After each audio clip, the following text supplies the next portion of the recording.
Selamat pagi Bapak dosen dan teman-teman sekalian. Perkenalkan nama saya Sarah Octavia Rodiani Saragi. Di sini saya akan menjelaskan mengenai anggaran pada instansi pemerintah, yaitu saya mengambil Rumah Sakit Umum Daerah Wongsonegoro, Kota Semarang. Baiklah, saya akan memaparkan materi pertama mengenai apa itu anggaran pendapatan belanja dan daerah atau APBD. Yang pertama itu pengertian APBD. Menurut Halim tahun 2004, APBD adalah suatu anggaran daerah yang memiliki unsur-unsur sebagai berikut, yaitu rencana kegiatan suatu daerah, beserta uraiannya secara rinci, adanya sumber penerimaan yang merupakan target minimal untuk menutupi biaya-biaya yang sehubungan dengan aktivitas-aktivitas tersebut, dan adanya biaya-biaya yang merupakan batas maksimal pengeluaran-pengeluaran yang akan dilaksanakan, jenis kegiatan, dan proyek yang dituangkan dalam bentuk angka. Periode anggaran yaitu biasanya 1 tahun. Sedangkan menurut UU nomor 32 tahun 2004 pasal 1 ayat 14 mengatakan APBD adalah rencana keuangan tahunan pemerintah daerah yang ditetapkan dengan peraturan daerah. Selanjutnya kita masuk ke materi tahapan penyusunan rancangan APBD. Proses perencanaan dan penyusunan APBD mengacu pada PP nomor 58 tahun 2005 tentang pengelolaan keuangan daerah. Secara garis besar, tahapannya yaitu yang pertama, penyusunan rencana kerja pemerintah daerah. Penyusunan APBD didasarkan pada perencanaan yang sudah ditetapkan terlebih dahulu mengenai program dan kegiatan yang akan dilaksanakan. Bila dilihat dari perspektif waktunya, perencanaan di tingkat pemerintah daerah dibagi menjadi 3 kategori, yaitu rencana jangka panjang daerah, yang merupakan perencanaan daerah untuk periode 20 tahun. Rencana jangka menengah daerah merupakan perencanaan pemerintah untuk periode 5 tahun, dan rencana kerja pemerintah daerah merupakan perencanaan tahunan daerah. Sedangkan perencanaan di tingkat SKPD terdiri dari rencana strategi SKPD, merupakan rencana untuk periode 5 tahun, dan rencana kerja atau Renja SKPD merupakan rencana kerja tahunan SKPD. Langkah yang kedua yaitu penyusunan rancangan kebijakan umum anggaran. Proses penyusunan KUA adalah sebagai berikut. Yang pertama, Kepala daerah berdasarkan RKPD menyusun rancangan kebijakan umum APBD atau RKUA. Yang kedua, penyusunan RKUA berpedoman pada pedoman penyusunan APBD yang ditetapkan oleh Menteri Dalam Negeri setiap tahun. Yang ketiga, Kepala daerah menyampaikan RKUA tahun anggaran berikutnya sebagai landasan penyusunan RAPD kepada DPRD selambat-lambatnya pertengahan bulan Juni tahun anggaran berjalan. Yang keempat, RKUA yang telah dibahas Kepala daerah bersama DPRD dalam pembicaraan pendahuluan RAPB selanjutnya disepakati menjadi kebijakan umum APBD. Langkah yang ketiga yaitu penetapan prioritas dan plafon anggaran sementara. Untuk penyusunan rancangan APBD diperlukan adanya urutan prioritas dan plafon anggaran sementara atau PPAS. PPAS merupakan program prioritas dan patokan batas maksimal anggaran yang diberikan kepada SKPD untuk setiap program sebagai acuan dalam penyusunan RKA SKPD. Langkah yang keempat, penyusunan rencana kerja dan anggaran SKPD. Menurut pasal 89 ayat 3 Permendagri nomor 13 tahun 2006, setelah ada nota kesepakatan tersebut, di atas tim anggaran atau TAPD menyiapkan surat edaran Kepala daerah tentang pedoman penyusunan RK SKPD yang harus diterbitkan lambat awal bulan Agustus tahun anggaran berjalan. Selanjutnya yang kelima yaitu penyusunan rancangan Perda APBD. RK SKPD yang telah disusun, dibahas dan disepakati bersama antara Kepala SKPD dan tim anggaran pemerintah daerah. Selanjutnya yang keenam, penetapan APBD.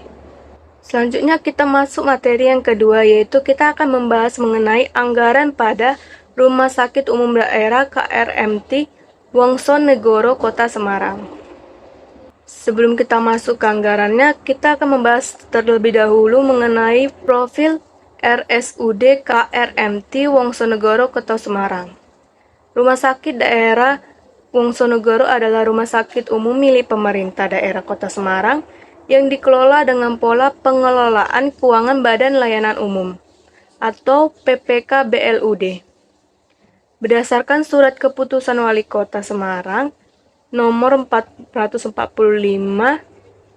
tanggal 18 Juni 2007 tentang penetapan Rumah Sakit Umum Daerah Kota Semarang sebagai Badan Layanan Umum atau BLU yang dibangun di atas lahan seluas 9,3462 hektar yang terletak di Jalan Fatmawati Raya nomor 1 Semarang di wilayah Kota Semarang bagian timur. Selanjutnya kita masuk ke materi tujuan penyusunan RBA. Adapun tujuan penyusunan RBA atau rencana bisnis dan anggaran yaitu yang pertama, memberikan informasi mengenai lingkup bisnis BLUD yang tercermin dalam gambaran umum BLUD. Yang kedua, memberikan informasi tentang kinerja BLUD tahun berjalan yang terdiri atas kinerja keuangan dan kinerja non-keuangan. Yang ketiga, memberikan informasi mengenai rencana rincian anggaran pendapatan, belanja, dan pembiayaan tahun yang dianggarkan. Yang keempat yaitu mengkontrol realisasi anggaran dan pencapaian kinerja BLU. Selanjutnya kita masuk ke komponen anggaran RSUD. Anggaran RSUD terdiri dari beberapa komponen utama yaitu yang pertama belanja pegawai. Belanja pegawai sendiri terdiri atas yang pertama gaji dan tunjangan, yaitu komponen ini meliputi gaji pokok, tunjangan jabatan, tunjangan kinerja, tunjangan kemahalan, dan tunjangan lainnya yang diberikan pada pegawai. Yang kedua yaitu honorarium. Komponen ini meliputi honorarium untuk tenaga honorer, narasumber, dan kegiatan lainnya. Yang ketiga yaitu iuran wajib. Komponen ini meliputi iuran pensiun, iuran kesehatan, dan iuran lainnya yang diwajibkan oleh peraturan perundang-undangan. Selanjutnya komponen yang kedua yaitu belanja barang dan jasa. Belanja barang dan jasa terbagi atas yang pertama belanja barang. Komponen ini meliputi pembelian obat-obatan, alat kesehatan, bahan habis pakai, peralatan kantor, dan lain sebagainya. Yang kedua yaitu belanja jasa. Komponen ini meliputi jasa konsultan, jasa pemeliharaan, jasa kebersihan, jasa penunjang medis, dan lain sebagainya. Selanjutnya komponen yang ketiga yaitu belanja modal. Belanja modal terbagi atas yang pertama belanja peralatan dan mesin. Komponen ini meliputi pembelian peralatan dan mesin medis seperti alat USG, CT scan, dan lain sebagainya. Yang kedua belanja bangunan dan gedung. Komponen ini meliputi pembangunan dan renovasi bangunan dan gedung RSUD. Yang ketiga itu belanja tanah. Komponen ini meliputi pembelian tanah untuk pembangunan aset RSUD. Selanjutnya komponen yang keempat yaitu belanja hibah. Belanja hibah sendiri terbagi atas yang pertama hibah kepada masyarakat.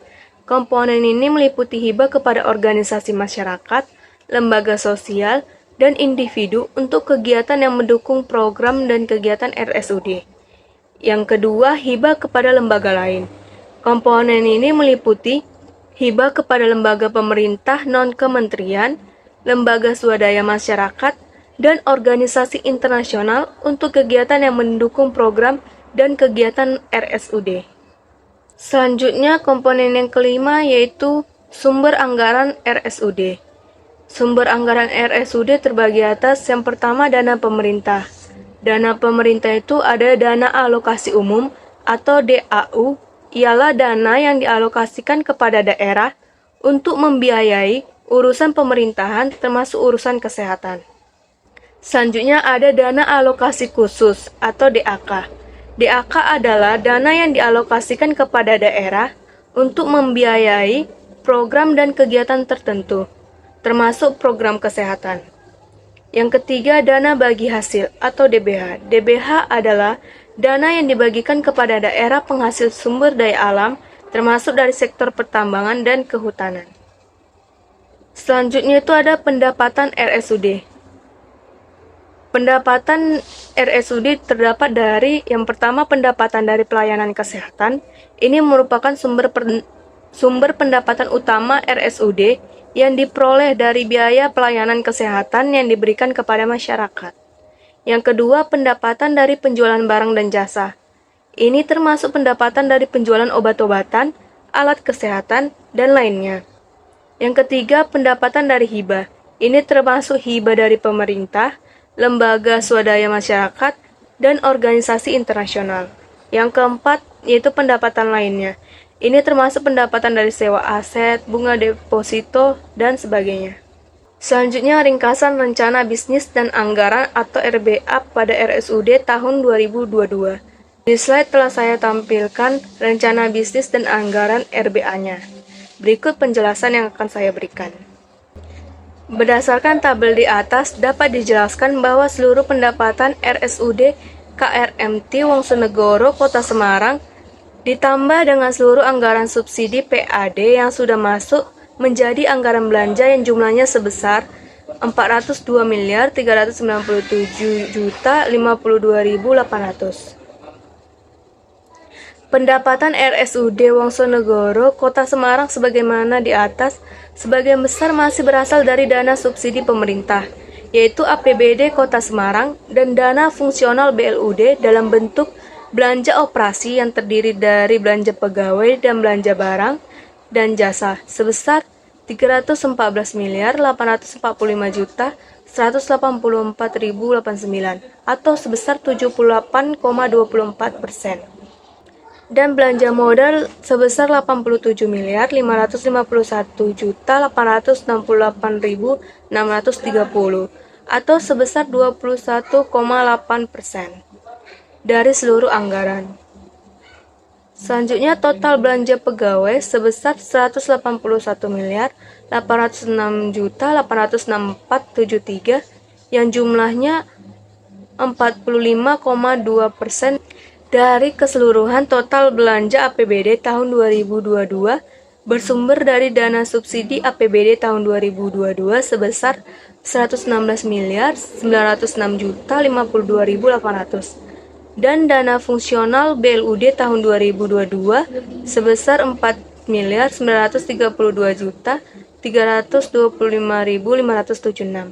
Dana yang ditargetkan berasal dari pendapatan fungsional rumah sakit adalah sebesar 285.491.000.000 dan penggunaan sisa lebih perhitungan anggaran atau SILPA di awal tahun 2022 sebesar 267.806.332.191. Target pendapatan fungsional BLUD sebesar 285.491.000.000 terdiri dari jasa layanan sebesar 280.558.674.424 dan pendapatan BLUD yang sah sebesar 4.932.325.576. Maka dari materi yang sudah saya jelaskan, saya dapat menarik kesimpulan bahwa seluruh pendapatan rumah sakit Wongsonegoro telah teranggarkan juga sebagai belanja sebesar 402.397.052.800. Dari segi pendapatan, Rumah Sakit Wongsonegoro masih mendapat bantuan dari pemerintah Kota Semarang, yaitu bantuan yang berasal dari APBD pemerintah Kota Semarang, DAK, dan DBHCT yang berupa alat kesehatan dan pembangunan gedung IGD terpadu. Belanja Rumah Sakit Daerah KRMT Wongsonegoro pada tahun 2022 sebesar 402.397.052.800. Terdiri dari belanja operasi sebesar 314.845.184.089 atau sekitar 78,32% dan belanja modal sebesar 87.551.868.630 atau 21,76% dari seluruh belanja yang dianggarkan. Belanja pegawai menempati proporsi terbanyak dalam belanja operasi, yaitu sebesar 57,74%. sedangkan belanja barang dan jasa hanya 42,25%. Sekian pembahasan dan materi yang dapat saya berikan kepada teman-teman. Jika ada salah kata, saya mohon maaf. Sekian dan terima kasih atas partisipasinya.